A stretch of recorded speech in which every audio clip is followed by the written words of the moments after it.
भाई लोग गलत नहीं बोलते हैं, सच बोलते हैं। दिस यात्रा इज़ ब्यूटीफुल।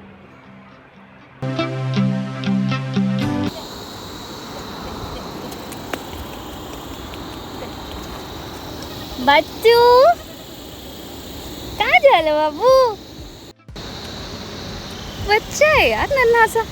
आज का वीडियो मेरे मध्य महेश्वर जर्नी का सबसे खूबसूरत और इमोशनल पार्ट है। गोंडार से लेकर मध्य महेश्वर तक ये सफ़र सिर्फ एक ट्रैक नहीं था, एक एक्सपीरियंस था जो मेरी यादों में हमेशा हमेशा के लिए बस गया। After finishing my breakfast and some chit chat मैं आगे रास्ते के लिए बढ़ी। आगे रास्ता टूटा हुआ था, इसी बहाने मधुगंगा नदी के नज़दीक जाने का मौका मिला। उसे पार कर मैं पहुंची बंतोली। गोंडार से बंतोली पहुंचने में बहुत ज़्यादा मेहनत नहीं लगती। पुल अगर बना होता तो बिल्कुल ही मेहनत नहीं है, बट अभी पुल टूटा हुआ था तो थोड़ा सा ऑफ रोड चलना पड़ा। अब धूप भी काफ़ी ज़्यादा हो चली थी और इस वजह से चलते हुए काफ़ी ज़्यादा थकान फील हो रहा था। थोड़ी देर में मैं थोड़ी ज़्यादा ही थक जा रही थी। अब गई यार, लग रहा है यहीं पे थोड़ी देर सो जाओ। मेरे पैर में और ज़्यादा चोट लग गई है, मैं 2 जगह फिसल गई। थैंक गॉड उस डेंजरस से लैंडस्लाइड एरिया में नहीं फिसली, नहीं तो सीधे खाई में जाती। बहुत डेंजरस था यार वो क्रॉस करना। इस ट्रेल को देखकर तो यकीन नहीं हो रहा था मैंने आखिर ये क्रॉस कैसे किया। बहुत डेंजरस था यार, और ऐसा नहीं कि सिर्फ मुझे डर लग रहा था, मैक्सिमम लोगों को इस ट्रेल को क्रॉस करते वक्त डर लगा था। और हमेशा की तरह पहाड़ अपनी यूजुअल आदत के हिसाब से आज एक्स्ट्रा ही सुंदर लग रहे थे। फाइनली इस नीचे वाले रास्ते से होकर मैं इतने ऊपर आ चुकी थी। चलना है अभी तो, और भी बहुत चलना है। Let's go. थोड़ा आगे बढ़ी तो ये पर्टिकुलर स्पेस दिखा मुझे, और ये ट्रेल मतलब पहाड़ को बीच से काट कर निकाला गया रास्ता था और बहुत ही ज़्यादा एस्थेटिक फील दे रहा था। I just love this point. See it is looking really pretty. बहुत क्यूट सा रास्ता था यार। ये जगह स्वर्ग है, इसमें कोई डाउट नहीं है यार, कोई डाउट नहीं है। लोग बिल्कुल सच बोलते हैं। आफ्टर सम टाइम मैं खडरा पहुंच गई थी। यहाँ मैंने थोड़ा लंच करा और फिर मैं आगे बढ़ी। कायदे से हम अभी बीचों बीच हैं। यहाँ रास्ते में चलते हुए कहीं से वाटरफॉल गिर रहा था, कहीं से क्लाउड वैली में डांस कर रहे थे, और मैं बस रुक के सांस ले रही थी। नेचर और ऑल्टीट्यूड दोनों का कॉम्बो परफेक्ट मिल रहा था मुझे। स्वर्ग तो है, इसमें कोई डाउट नहीं है। टायर्ड लाइक है, बहुत ज़्यादा टायर्ड। थोड़ा आगे जाने के बाद फील्स लाइक अब सनसेट होने वाला था, और पहाड़ों का सनसेट सच में वक्त रोक देता है यार। बस इसी ब्यूटी को निहारने के चक्कर में मैं काफ़ी ज़्यादा लेट हो गई। थोड़ी देर में आई रीच्ड मैकखम्बा। यहाँ रुकने का कोई ऑप्शन नहीं था, सो आई स्टार्टेड गोइंग अप। और यही मेरी गलती थी, क्योंकि just with in half an hour पूरी तरह से अंधेरा हो चुका था और रास्ते में कहीं भी लाइट्स नहीं थी, और मैं इन जंगल में अकेले वॉक कर रही थी। बट लकीली थोड़ा आगे जाकर मुझे टेंट स्टे मिल गया and I slept peacefully. Next day सुबह काफ़ी जल्दी उठी। अभी तो प्रॉपर रोशनी भी स्टार्ट नहीं हुई थी, बट फिर भी मैंने सोचा कि आगे बढ़ना सही होगा। धूप निकलने का वेट करना इज़ नॉट राइट। बस क्या था, अपना बैग उठाया और मैं निकलने के लिए रेडी हो चुकी थी। अब कुछ ज़्यादा ही जल्दी थी मुझे महादेव से मिलने की। जस्ट आफ्टर फ्यू मिनट्स ये जो पहाड़ों के शेड दिख रहे थे ना, it was so beautiful.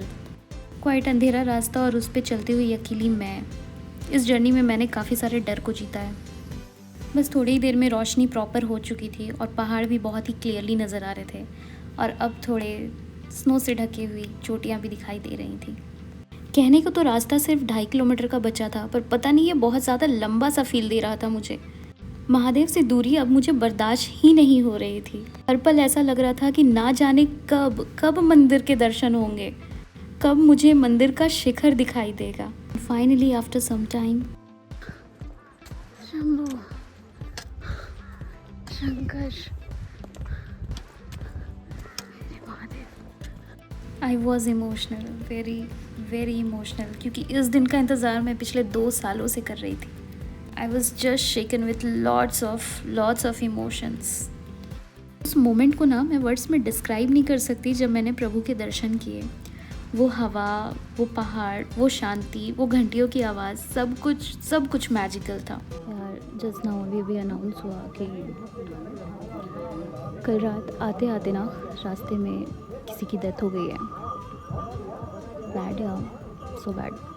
Thankful to my Shambhu, मैं अकेली आई हूँ और मैं सेफली मंदिर तक आ गई। जिस दिन मैंने दर्शन किया था वो सोमवार था और सोमवार यूजुअली मेरा फास्ट होता है, तो प्रभु के दर्शन करने के बाद मैं डायरेक्ट फिर भैरव मंदिर की तरफ बढ़ चली। मंदिर के आसपास कचरा मत फैलाया करो यार। इट्स रियली बैड कि हम अपने ही धामों की रिस्पेक्ट नहीं करते। सिर्फ दर्शन करना ही सब कुछ नहीं होता ना, हमें अपनी प्रकृति का भी ध्यान रखना है। भैरव मंदिर से खूबसूरत पहाड़ और मंदिर का पीछे का हिस्सा दिखाई देता है, साथ ही बूढ़ा महेश्वर जाने का रास्ता भी। आज मैंने अपनी माँ का सूट पहना था क्योंकि माँ यहाँ आना चाहती थी, पर इतनी चढ़ाई नहीं कर पाने के कारण वो आ नहीं पाई। Hey hi, it's my birthday today and मैं बिल्कुल ही नो नेटवर्क एरिया में हूँ। कोई भी सिग्नल नहीं है यहाँ पे bro. Point is where am I? So I am at Madhya Maheshwar और आज मंडे है। It's 27 October and it's Monday. और आज के दिन मैंने महादेव के यहाँ दर्शन करे हैं और अपने लाइफ का पहला रुद्राभिषेक किया है। इससे पहले कभी भी मैंने रुद्राभिषेक में पार्टिसिपेट नहीं किया। फीलिंग ब्लेस्ड, बहुत ही ज़्यादा ब्लेस्ड, और ब्लेस्ड से ज़्यादा feeling lucky. I am a lucky बच्चा। मेरी एक सजेशन मानोगे? एक बार चाहे तुम कहीं भी जाओ, जब ऐसे यात्राओं पे जाओ ना, तीर्थ यात्रा जिसे हम कहते हैं, अकेले जाना। चाहे तुम कहीं भी जा रहे हो, आई मीन एनी केदार यात्रा और एनी अदर यात्रा, कहीं भी जा रहे हो अकेले जाना, अपने दोस्तों के साथ मत जाना। क्यों कह रही हूँ ऐसा? क्योंकि जब तुम अपने दोस्तों के साथ जाते हो ना, तो गप्पे शप्पे मारते हुए, भाई मेरी फ़ोटो यहाँ से लेते, भाई मेरी वीडियो ऐसे बना दे, करते हुए तुम पार हो जाते हो, ठीक है। पर जब तुम अकेले जाते हो, रास्ते में बहुत से लोग तुम्हें मिलते हैं, तुम उनसे बातें करते हो, सब कुछ करते हो, पर उस कुछ टाइम के बाद फिर तुम कॉन्सेंट्रेट हो जाते हो अपने भगवान की ओर, उनका नाम लेके, उनको याद करते हुए तुम आगे बढ़ते हो। लेकिन यही जब तुम अपने दोस्तों के साथ जाते हो, ये बहुत रेयर होता है कि तुम दोस्तों को याद करोगे। इन जनरल तुम लाइफ के बारे में बातें करते जाते हो, एक दूसरे की बातें शेयर करते हुए जाते हो, पर तुम ध्यान लगाते हुए नहीं जाते। जिस पर्पस के लिए तुम यहाँ आए हो, तुम उस पर्पस को ही पूरा नहीं कर पाते। सो एक बार बात मानो मेरी, अकेले जाके देखो, डिफरेंस देखना कैसा फील होता है, फिर बताना। I met them during my यात्रा while I was climbing. So uncle मुझे यहाँ मिल गए, तो बस हम सब ऐसे ही बैठकर थोड़ी देर गप्पे शप्पे मार रहे थे।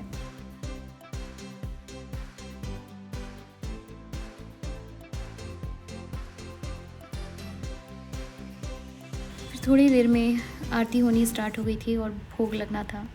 उसके बाद मंदिर के कपाट बंद हो गए और मैंने थोड़ी बहुत फ़ोटोग्राफी और वीडियोग्राफी करी। थोड़ी देर मैंने टेंट में रेस्ट किया। शाम की आरती का समय हो गया। मध्य महेश्वर की शाम की आरती और वो एक्सपीरियंस मैं कभी भूल ही नहीं पाऊंगी। शिवलिंग का श्रृंगार, मुझे लिटरली गूज बम्स आ रहे थे शिवलिंग को देखकर। एक तो वातावरण इतना खूबसूरत और ऊपर से महादेव उनसे भी ज़्यादा खूबसूरत। कभी अगर गए तो ये मोमेंट मिस मत करना। अगली सुबह मैं सनराइज़ के लिए बूढ़ा महेश्वर की तरफ निकल पड़ी and finally after too much of hard work मैं बूढ़ा महेश्वर पहुँच गई। हल्की रोशनी होनी स्टार्ट हुई तो आई वॉज स्पीचलेस। चौखंबा का इतना क्लोज एंड क्लियर व्यू मैंने लाइफ में फ़र्स्ट टाइम देखा। जो ब्यूटी मुझे यहाँ देखने को मिली वो मुझे चंद्रशिला से भी देखने को नहीं मिली थी। I was literally speechless seeing this beauty. पहाड़ के ऊपर एक बड़ा सा बुग्याल। बस एक बैड लक था मेरे साथ कि मेरे कैमरा और फ़ोन दोनों की ही बैटरी पूरी तरह से जा चुकी थी। चार्ज करने का कोई वे मिला नहीं और मेरा पावर बैंक भी डाउन हो चुका था। बस उस बचे खुचे 7% की बैटरी में ही मैंने थोड़े बहुत यादें समेट ली, और जो भी यादें सिमटी वो शायद हमेशा मेरे दिल में बसी रहेंगी। और बिकॉज ऑफ दिस शायद मैंने और अच्छे से इस जगह को फील किया। इसके बाद मैं सीधे रांची की तरफ आगे बढ़ चली। उतरना भी कोई कम टफ नहीं था यार, घुटने जवाब दे रहे थे मेरे। वेल डोंट यू थिंक कि उतरना बहुत आसान है?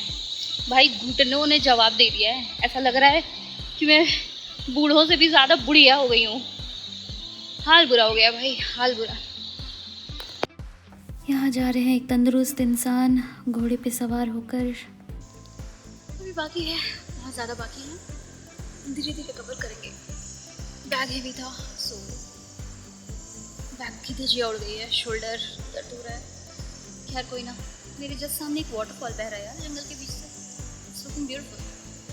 खैर वो जो घोड़े पार हो रहे थे ना, कल एक बंदा ऐसे ही बैठा हुआ था, हम लोग ऊपर ही चढ़ रहे थे, तभी एक खच्चर पार हुआ। उसने क्या बोला, ये तो जा रहे गधे और उस पर बैठने वाले इससे भी बड़े गधे। Funny sentence but true though, kind of true, right? Do you agree? See waterfall या बीच में, इट्स सो ब्यूटीफुल दो, बहुत प्यारा लग रहा है। यहाँ गोंडार आकर फाइनली मैंने 1.5 डे के बाद कुछ खाया। एज मंडे मेरा फास्ट था तो मैं भूखी थी। वैसे अगर तुम गोंडार आकर इस प्रॉपर्टी में रुकना चाहते हो तो कमेंट कर देना, मैं तुम्हें भैया का नंबर मैसेज कर दूँगी सो दैट तुम्हें कोई प्रॉब्लम ना हो, तुम प्री बुक कर पाओ। यहाँ रुकना रांची में रुकने से ज़्यादा बेहतर ऑप्शन है।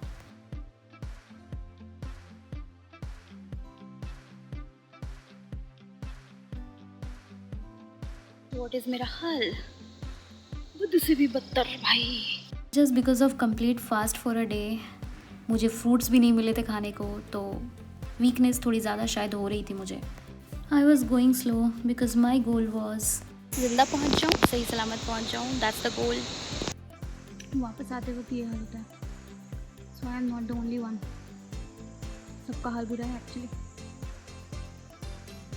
इस ट्रिप कितनी खुशी देती है ना, जब हम पहुंचने वाले होते हैं अक्तौली थार। फाइनली रिच्ड, अभी और चलना है। अक्तौली थार पहुंच गए, रांची तक जाना है पहला। Let's go. Finally back to my home stay. आज आराम करूँगी, कल सुबह निकलूँगी। रात हो गया, बहुत ठंडा है, बट फिर भी मैं नहाऊंगी और सो जाऊंगी। बाय। इस जर्नी ने ना मुझे एक बहुत इम्पॉर्टेंट बात याद दिलाई है, और वो ये कि स्ट्रेंथ, फेथ और करेज कहीं बाहर नहीं होता, ये सब हमारे अंदर ही है। That's it for today guys. Thanks for watching. I'll come tomorrow with another video. तब तक के लिए लाइक, शेयर एंड सब्सक्राइब कर दो।